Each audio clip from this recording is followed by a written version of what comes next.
میرے والد کے ہاں شادی کے 10 برس بعد تک اولاد نہ ہوئی۔ ڈاکٹر، حکیم، پیر فقیر، دوا دارو اور تعویذ گنڈے آزما لیے، لیکن ثمر مراد جھولی میں نہ آیا۔ ہر طرف سے مایوس ہو کر ماں باپ صبر کر کے بیٹھ گئے کہ بہت سو کے ہاں اولاد نہیں ہوتی، آخر وہ بھی اس دنیا میں جی رہے ہیں۔ جینا لازم تھا کہ جب تک زندگی کے دن پورے نہ ہوں انسان کو اس جہاں سے نجات نہیں ملتی۔ اپنی زندگی پر اختیار ہے اور نہ موت پر بس چلتا ہے۔ یہ اللہ کی مرضی ہے اور اس کے اختیار میں ہے، جب تک چاہے چلائے، جب چاہے حیات کا اختتام کر دے۔ دنیا عجیب و غریب واقعات سے پٹی پڑی ہے۔ ایسے میں ایک واقعہ میرے والدین کے ساتھ بھی پیش آیا۔ شادی کے 11ویں برس ایک روز آدھی رات کو گھر کے دروازے پر کسی نے دستک دی۔ والد صاحب کی اس دن طبیعت کچھ ٹھیک نہ تھی، انہیں کھانسی اٹھ رہی تھی، بار بار کھانسنے سے نیند اچٹ گئی تھی، اور ان کی کھانسی کی وجہ سے میری والدہ بھی سو نہ پا رہی تھیں۔ غرض کہ اس رات دونوں ہی جاگ رہے تھے۔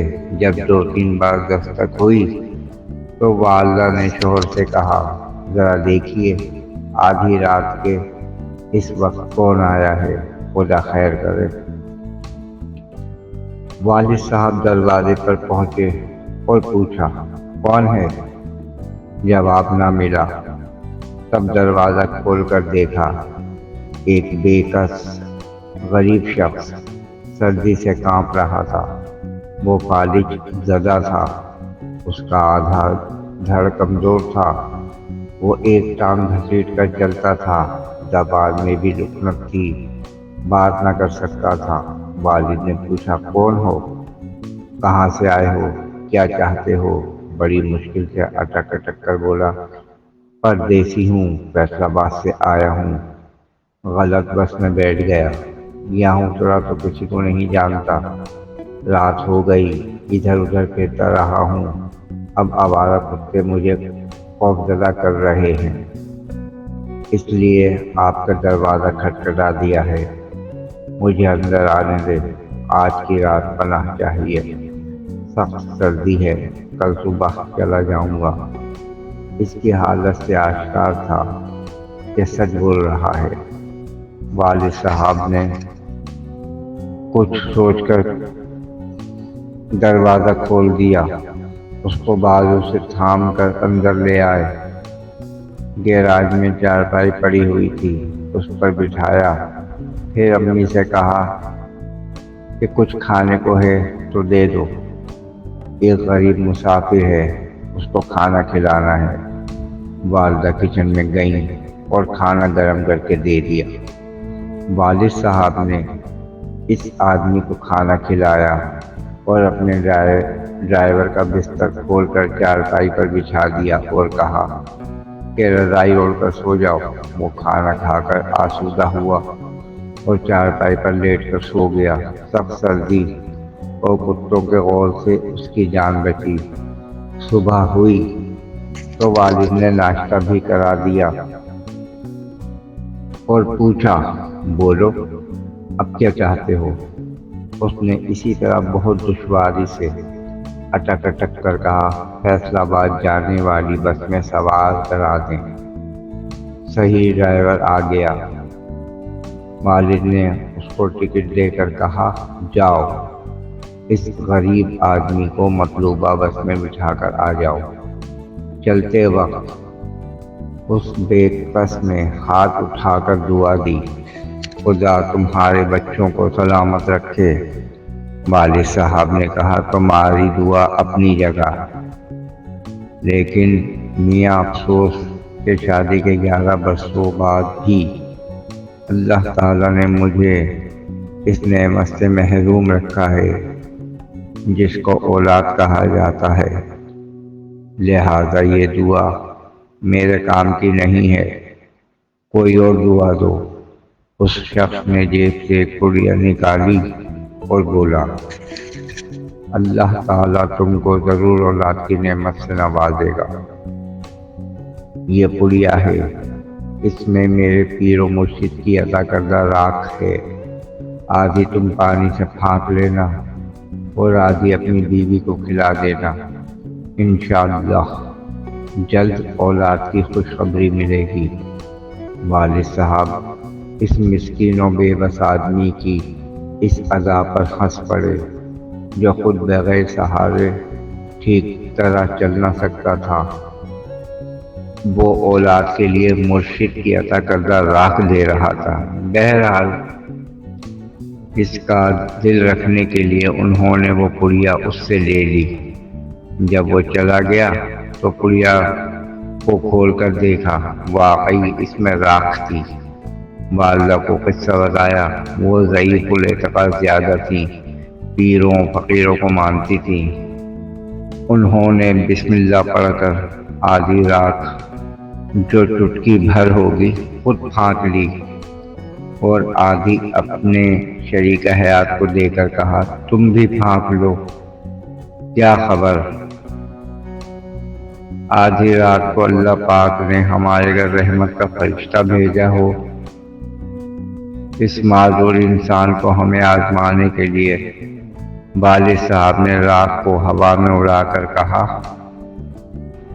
کہ اگر ایسے لولے لنگڑے انسانوں کی دی ہوئی دوائیں تیرے باہدف ہو جائیں تو یہ خود کو نہ سنبھال لیں، پھر لنگڑے لولے کیوں رہیں۔ تم بھی کمال بات کرتی ہو۔ میں نے شخص پر ترس کھا کر اس کو گیراج میں پناہ دی کہ کہیں آوارہ کتے بھمبور نہ ڈالے۔ بیچارہ فالج کا مارا دوڑ بھی نہ سکتا تھا۔ خیر نیکی کر دریا میں ڈال والی بات سمجھ کر اس واقعے کو فراموش کر دیا، لیکن 2 ماہ بعد والدہ کو احساس ہوا کہ وہ امید سے ہیں۔ کسی کو یقین نہ آ رہا تھا۔ چیک اپ کرایا تو لیڈی ڈاکٹر نے تصدیق کر دی۔ بس پھر میرے والدین کی خوشی کا کوئی ٹھکانہ نہ رہا۔ یہ محض اتفاق تھا، رب کی مہربانی تھی کہ ایک مسافر بے کس کو آدھی رات میں پناہ دی تھی، یا پھر اس راکھ کی پڑیا کی کرامت تھی، یہ اللہ جانتا ہے، لیکن مراد برائی تھی اور انہونی ہو گئی تھی۔ والدہ کے یہاں ایک ساتھ 2 بچوں کی پیدائش ہوئی۔ دونوں جڑواں بچیاں تھیں۔ بدقسمتی سے ایک صحیح سالم مگر دوسری بچی کچھ کمزور اور بیمار پیدا ہوئی۔ میں وہ تھی جو صبح سالم تھی اور میری جڑواں بہن شاکرہ تھی جس کی ایک ٹانگ پیدائشی کمزور تھی اور ایک بازو بیکار تھا۔ خیر یہ اللہ کی مرضی۔ بہت علاج اس کا کرایا لیکن شفا نہ ہوئی۔ ہم دونوں وقت کے ساتھ بڑی ہوتی گئیں۔ میں ٹھیک ٹھاک بھاگ دوڑ سکتی تھی، چل پھر سکتی تھی، لیکن شاکرہ چل پھر نہ سکتی تھی کیونکہ آدھا دڑ بیمار تھا، ٹانگ اور بازو دونوں بے جان تھے۔ وہ اب ویل چیئر پر زندگی بسر کرنے پر مجبور تھی۔ یوں وہ مجھ سے زیادہ خوبصورت تھی۔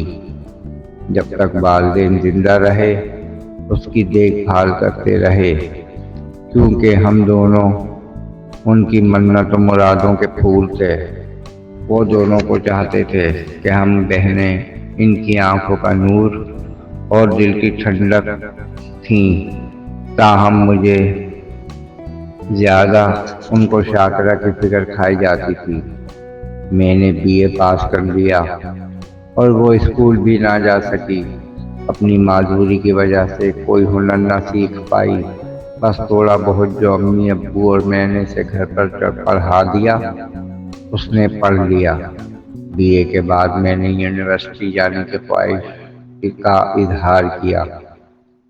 والد صاحب نے داخلہ دلوا دیا۔ کیونکہ ان کو میری ہر خوشی کا پاس تھا۔ ہم دونوں بہنوں کے بعد ان کے یہاں پھر اولاد نہ ہوئی، ہم ہی ان کا سب کچھ تھے۔ جب میں نے ایم اے کر لیا، والدین کو میری شادی کی فکر ہوئی۔ انہی دنوں مجھے اپنے کلاس فیلو ریحان نے پرپوز کر دیا، جو مجھ سے محبت کرنے لگا تھا۔ میں بھی اسے پسند کرتی تھی۔ اس نے شادی کے لیے کہا تو میں نے جواب دیا، اپنے والدین کو ہمارے گھر بھیجو، امی ابو ہاں کر دیں گے تو ہماری شادی ہو جائے گی۔ وہ اپنے والدین کے ہمراہ ہمارے گھر آیا۔ میرے والدین نے اس کو پسند کیا، لیکن ایک عجیب شرط رکھ دی کہ اگر اس کے والدین اپنے دوسرے بیٹے کے لیے شاکرہ کا رشتہ قبول کر لیں تو وہ میرا بیاہ ریحان سے کر دیں گے، ورنہ انکار ہے۔ یہ شخص سن کر اس کے والدین سکتے میں آ گئے، کیونکہ شاکرہ گرچہ خوبصورت تھی، پڑھی لکھی بھی نہ تھی۔ بہرحال اس وقت انہوں نے یہی جواب دیا کہ سوچ کر بتائیں گے، لیکن گھر جا کر اس معاملے پر صد مہری اختیار کر لی گئی تھی۔ ریحان کو مجھ سے بہت محبت تھی اور وہ میرے علاوہ کسی اور سے شادی نہ کرنا چاہتا تھا۔ یہی حال میرا بھی تھا، لیکن اس کے والدین میرے والدین کی شرط پوری کرنے سے قاصر تھے۔ ریحان کا ایک ہی چھوٹا بھائی تھا جو انجینئرنگ کے آخری سال میں تھا۔ جب اس نے والدین کی زبانی میرے گھر والوں کی شرط کا سنا تو ریحان کی خاطر اس نے شاکرہ کو دیکھنے کی خواہش کا اظہار کیا۔ دراصل وہ اپنے بھائی سے بہت محبت کرتا تھا اور ریحان کو کسی صورت مایوس دیکھنا نہ چاہتا تھا۔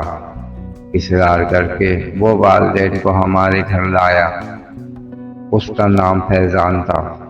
فیضان شاکرہ سے ملا، کچھ دیر باتیں کیں، پھر اس نے میرے اور اپنے والدین کو رضامندی کا عندیہ دے دیا کہ وہ شاکرہ سے شادی کرے گا۔ یہ ایک بہت بڑی خوشخبری تھی میرے والدین کے لیے، مگر ریحان کے ماں باپ بالکل خوش نہ تھے۔ ایک بیٹے کی خوشی کی خاطر دوسرا قربانی کا بکرا بن گیا تھا۔ ایک معذور لڑکی کو قبول کر رہا تھا۔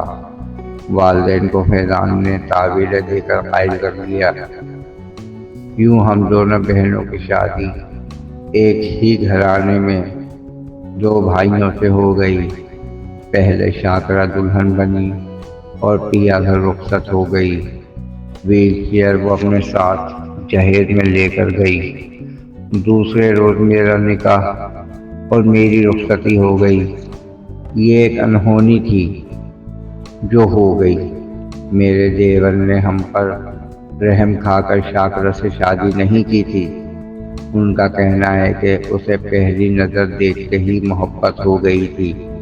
ویل چیئر پر بیٹھی ایک معذور لڑکی کی معصوم صورت نے جانے فیضان پر کیا جادو کیا کہ اس کی معذوری بھی ارادے کی راہ میں حائل نہ ہو سکی، اور وہ دونوں آج نہایت کامیاب ازدواجی زندگی گزار رہے ہیں۔ خدا کی قدرت کہ ہم ابھی تک اولاد سے محروم ہیں، لیکن فیضان اور شاکرہ کو اللہ تعالیٰ نے 4 پیارے پیارے بچوں سے نوازا ہے، جن کو ہم اپنے بچے سمجھتے ہیں۔ یہ اللہ کی دین ہے، جس کو چاہے جو دے، جس پر جب چاہے مہربان ہو جائے۔ اپنی حکمتیں وہ خوب جانتا ہے، جو راز ہم نہیں جان سکتے۔ وہ ان رازوں کا امین ہے۔